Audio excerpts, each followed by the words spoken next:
What do you expect with him? With Ridgeway and adding him to our team, I thought it was very important. As a guy I've seen up close and personal play within our scheme, I've seen him do a really nice job of playing up front and playing the D-tackle position the way we like it played. So it was important to add someone who had some experience in our system, and Ridgeway has done a really nice job all throughout camp. Did a nice job in the game yesterday, not only attacking like we asked him to do, but the effort and running to the ball. That's what we demand of those guys, and it was really good to see Ridgeway perform how we expected him to perform. What besides the effort goes into improving the run defense, defense, pass, Texans? Run defense, to play really well in run defense, it takes guys who are disciplined in their run fits. I think that's the start. If everybody's where they're supposed to be, and we can build a wall up front with our defensive line and our linebackers and safeties fit accordingly, that's how you play good run defense. It's everybody playing together, playing with square pass, and resetting the line of scrimmage.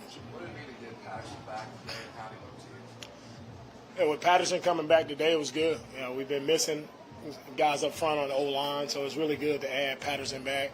He's working his way back in, but it's good to see him back out. Now he can start this transition of trying to improve and get better. You know, he has a long way to go. Anytime a guy misses this much time, especially a young guy, it takes a lot of time to get back going. So you have to get out, you have to work at it, and Patterson is willing to put in the work to get back at it, so it's encouraging to see him back out. You signed a quarterback, Jay Perry. What was thinking on that, and do you have an update on Case and practicing? We added E.J. Perry. He's with us in the spring, so wanted to add another quarterback to help us out here in training camp. So that's why E.J. is here. Coach, you think of the little stuff on the sideline? Is that good? Is that bad? Or how do you address that now? To see scuffling in training camp, I would say finally we actually see, some guys. That's what training camp is about. Sometimes you're going to get tired of hitting the same guy over and over again, right? It's the linebackers and running backs, they're going to thud up a lot in practice. And, of course, we want to be safe. We want to make sure we keep guys up. But also it's going to get a little edgy. It's going to get a little chippy, and that's how I want to play. Offensively, defense, I want to play with the edge. I want to play with the chip on our shoulder, but also we still have to play within the rules. So it's part of camp. You see it. It's not the worst thing that happened because it just shows guys they truly care about what they're doing. They want to be really good at it. It's just two really good competitors going at each other, which I don't have a problem with. Would you anticipate that edge being more on display when Miami schools get the practices? I just want our guys to play clean football. Right? Everybody do what they're supposed to do. With Miami coming in, we don't. For us and how I see the game, you don't turn it up.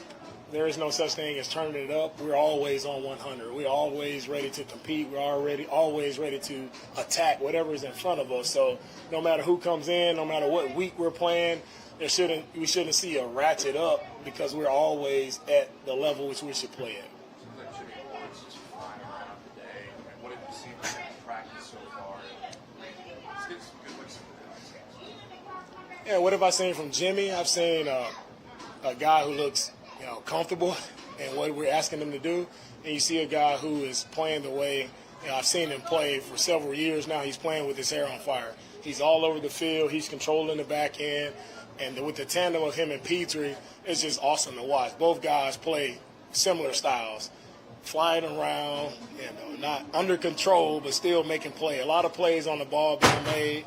We look at it today, I think Jimmy and Petrie probably made half of the plays on the defensive side of the ball. So it's fun. It's encouraging to see when, your veteran guys you're going to count on, making plays the way Jimmy has made. It's been fun. Now he just got to finish those interceptions. Take a few more. DeMeco, Javier Thomas, best mover switching in out of the first season nickel. Do you see the value of a guy such as Javi who plays special teams, but also not really have that much of a drop off high investment? What is that contribution?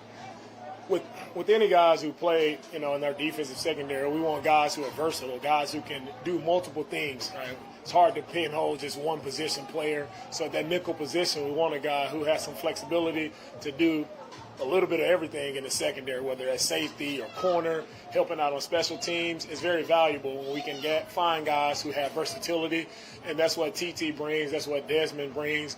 Both guys are really consistent players in there at the nickel position, and I'm happy to have both of them. How would you best describe the balance of this defense? It seemed like step until the end of the offense? The mentality of our defense is swarm, and that doesn't change, right? We want to be an attacking, aggressive defense, and it's 11 guys flying around with their hair on fire, making plays, playing for each other. But it's a disciplined brand of football. It's not everybody just running all over the place and not knowing exactly where they should be. It's about that puzzle coming together. It's 11 pieces playing together, playing in sync, and it's going to be a swarming attacking defense. That's what you see out here in practice, and that's what you'll see in games. This week you have the Miami Dolphins coming in. Obviously, you know their offensive scheme inside and out. So how much does that help you out here next week, just preparing your defense to go against the team that you basically know inside and out? I'm excited to go against Miami and their offensive scheme. What Miami poses a little different is they do a lot of motion, right? Whether it's jet motion, like motioning receivers out in odd positions, different snap points. So it's really challenging offense, right, to go against. And we had to played against those guys last year, and it was probably one of the toughest challenges with how much they move pre-snap. And the pre-snap motion, it causes hesitation in some players, causes communication errors. So Mike has done a really good job of having those guys move in various positions to make guys communicate to kind of dictate to the defense. So it's going to be a really awesome challenge for us defensively because I think we can pick it up in our communication across the board. So it's coming at the right time for us to have those guys come in. Coach, scouting comment on Mike McDaniel, he was talking about how, confident he was in you, and he took that step last year to become head coach. What did you learn from Mike when you were working with him? What's the relationship like? What I've learned from Mike is this: Mike is a very hard worker. Mike is he's the first one in the building every day, whether it's 3 a.m. I don't think the guy ever sleeps, right? He's a very hard worker, and he's very detailed, right? And when it comes to the run game, the pass game, he's very detailed in his thought process of how he approaches, how he calls the game, attacking certain players, attacking schemes. He's one of the best at it. So really happy with Mike and the opportunity he has there with the Dolphins, and I think they'll have a really good team this year. Last one, Sean. Coach, Bobby talked about Tank Dell yesterday, what jumped off on the screen for him, and it was what he was doing away from the football, covering guys up, blocking, you guys were running. What did you see from him before you got him to U of H that you thought, this guy's going to translate really well here in this offense? Oh, what I saw from Tank when he was at U of H, you saw a dynamic playmaker, a guy who was always open despite his size. A lot of people kind of put a knock on him because of his size, but I never saw that be an issue at college. And it's showing up here from his first day, even throughout the game. Everybody sees the wow plays, the big explosive plays, but as Bobby mentioned, what sets him apart is that intent. When you're on the backside of a run play, and what's your intent, what's your demeanor when you have to go and dig out a safety or dig out a corner, right? Tank has improved drastically in that area of showing his teammates that he cares about the run game, not just about getting the ball. It's not just about him, right? He's an unselfish player. He was willing to block in the run game, and when his number is called in the pass game, he's showing guys that he's consistent and he's accountable to make a play for us. Thank you, Coach. All right, thank you guys. Thanks.